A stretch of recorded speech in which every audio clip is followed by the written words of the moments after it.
Hi, I am Minister Dr. Parrish J. Evans from PJ Evans Ministries, also president of the People's Empowered Voices Project. Tonight we are hosting an event, an outreach community event here in the West Baltimore area, where we're going to address the crime rate, we're going to address the poverty, we're also going to address the community buyback in this area. I've brought in Mr. Mark Matthews, who's my reentry guy. He's here going to help assist me as far as record expungements. We're also going to invite in Ms. Carmi Washington Flood, who's going to be doing the free HIV/AIDS awareness testing. We have some other civil rights leaders who's going to come in and give their point of view of how we can get back this community, make it safe for the citizens, as well as develop the greater Baltimore area the way it should be. So that's our mission for tonight.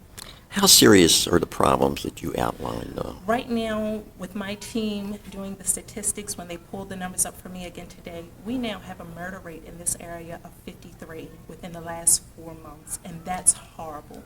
The theft and the burglary out-tops, of course, the homicide rate. So we have a lot of crime that's going on down in this area, and it seems like everything is flooding to the 212, 15, and 16 and 17 zone. So that's why I decided to come down into this area and focus primarily right here.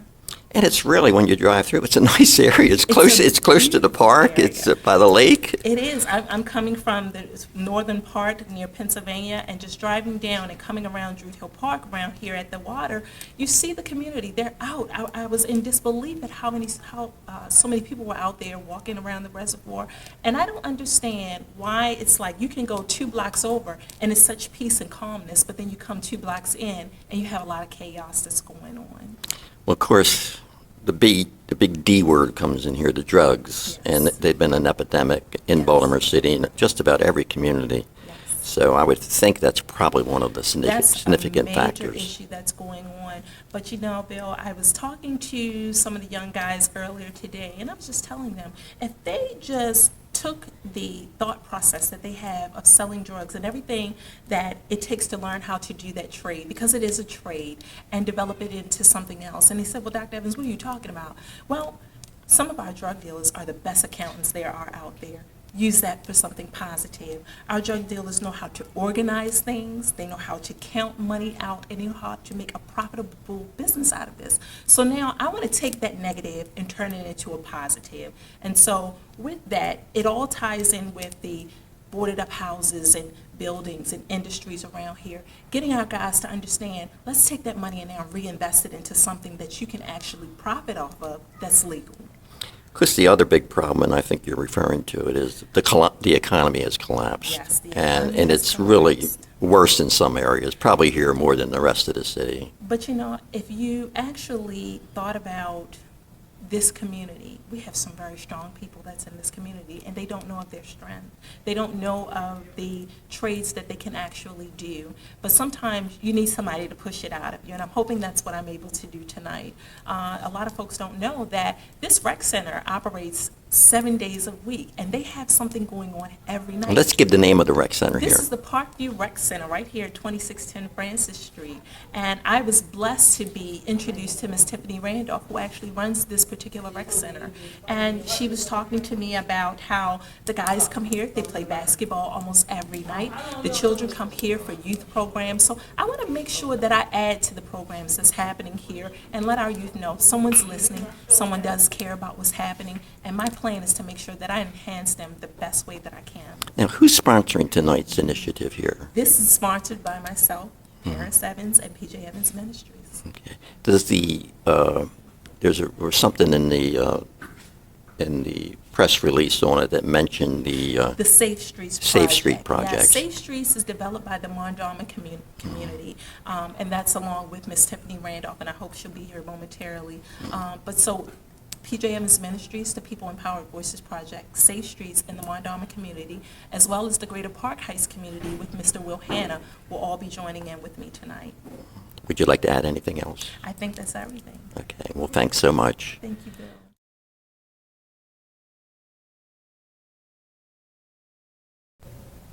Your name, sir? Mark Matthews.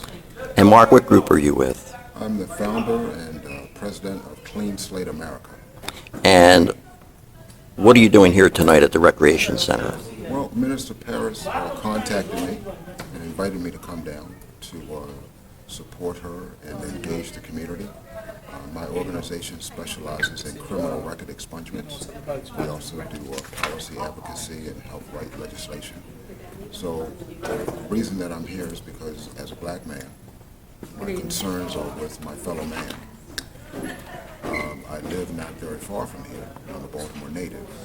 So whatever I can do to mitigate consequences that people suffer because of criminal records, that's a high priority for me. But in addition to that, I work to ensure that people don't become involved in the system in the first place. The best preventive measure is to never be incarcerated. And how serious is the problem about getting the records expunged? And what would it mean if they do get them expunged? Does it let them enter into the employment sector easier? That's a very good question. Yeah. So the first answer is everything is not expungible. Many people believe that they can clear their record. Regretfully, that's not possible. The state of Maryland does allow for expungement, but only certain things. So every year I'm in Annapolis to try to get that list of things that are expungible expanded. So criminal record causes what's called collateral consequences. People are barred from housing. They're definitely barred from employment. So in order to help people to gain access to housing and employment, those records have to be mitigated. The process is not that difficult. Every month I have a free workshop where I instruct people on how to do it themselves. The problem is what can be expunged and what cannot be expunged. Regretfully, employers these days, post 9/11, check a criminal background for every employee, whether you're pushing a broom or you're a case manager or you're working at a corporate facility or you just have a day job. People check records now. A friend of mine, a female, is just deployed trying to get employment, and she said she ran through some of the things you just mentioned, including the fact they wanted her to take a drug test. I mean, that was unheard of in my days. So these are new things. There are more restrictions, more barriers to getting a job. Absolutely. And just to give you an example, on a number of occasions, this is not an isolated incident. On a number of occasions, I've had senior citizens come to me who are retired but are seeking part-time employment to supplement their income, their pension, or their Social Security benefits. And they're having problems finding part-time employment because of something that happened decades ago. I've had, every day I have grown men and women sit at my desk and cry.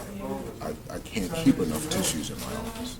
And just an example is a woman in her 60s. She's worked at a school as a teacher's aide for 9 years at the same building.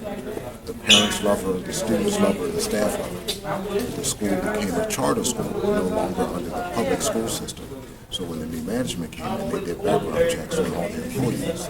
They found something on her record from 38 years ago and threatened to dismiss her. She called me hysterically. Thankfully, I was able to intervene and advocate on her behalf, and she was able to keep her job. But many people become terminated when management changes and background checks are done. People lose their jobs. So it's not just about getting a job. Sometimes it's about keeping a job. That's a new wrinkle to it, really. And let me add this. Many times people think of a criminal record as causing a problem for that individual with a record. But the truth of the matter is there are more people who are suffering. Because if that person cannot find employment, that means they're being supported by someone. Someone's putting food in their mouth, putting clothes on their backs, keeping a roof over their heads. So that person is waiting, praying that the individual finds employment. And at the same time, there are other people who are waiting to be supported. Spouse, loved ones, children. And when someone doesn't have employment, they can't support the community. So there are a lot of consequences. Absolutely. Anything else, Mark? I want to say this. The major focus for my work is beginning to take a shift. Because as I said initially, if someone doesn't become involved with the criminal justice system, then they won't have a record in the first place. So as a single father, as a black man, I've been engaged with a number of men who meet on a regular basis to talk about society, to talk about our roles as men, to come back to our families, to come back to the community, and take our role as a head of the household, head of the community, the role that God ordained us to be as men. And once we can do that and engage our population, then we can engage reach the young people. You know, it's always about reaching the people who need to be reached. And many programs have doors that are waiting for people to walk in, but we're really going to go to the people and invite them. And you're doing that tonight. Yes, absolutely. Thanks so much, Mark.